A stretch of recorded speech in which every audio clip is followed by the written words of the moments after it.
So we're covering soldering techniques for rework when you have a minimal amount of equipment. So first package is a SOIC package. SOIC package are typically 8 to 16 pins. There's a reasonably wide spacing. There's pins on two sides.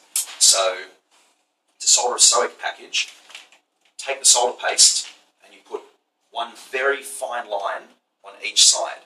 And when you do that, there's two things that are very critical. You can take your surgical razor and you can scrape solder off there, and you can also have like a matchstick or at the end of a razor with tissue, and you can scrape with that as well.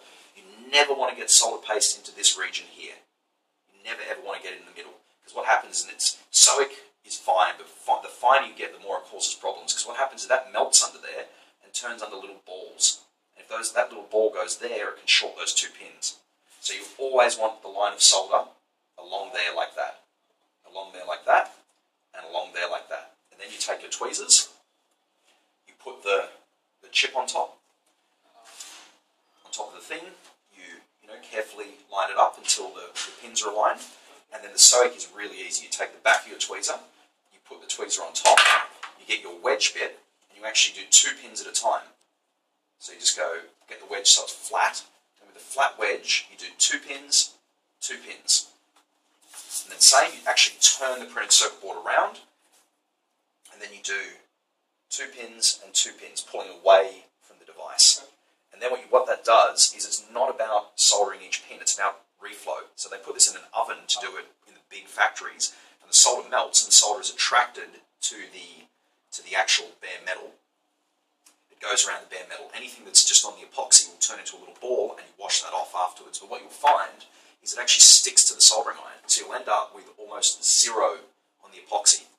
And that's why you don't want any under there, because you don't want any little balls around. So when you do that, you'll be very surprised to find that you'll actually get a perfect looking joint, and there'll be a little bit of flux which you have to clean off, and that's it. One doubt, like this is a fine tip. Yep. While using The wedge. a wedge kind of tip, we'll be doing it like I'll just take it out.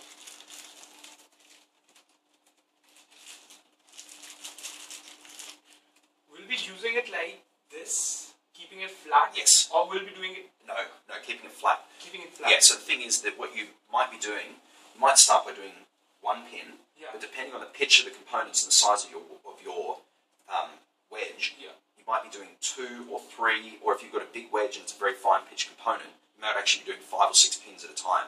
Okay. So that's the thing. That's the way that I did it for a long time, very effectively. But you don't really see that way that it's done. But the thing is, you're doing it by.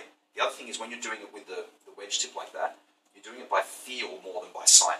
So what you do is you put so it's easy because it's wide spaced. Yeah. Put your thing on top, and then what you do is you just, when it works, it'll feel beautiful because the solder is reflowed. It instantly melts. It gets attracted to all the pins. Anything that's not on the pins gets sucked up by the soldering iron. And then when you've done one, you clean the soldering iron. Can you show us one? Sure. I wasn't planning to do a live demonstration. Sorry.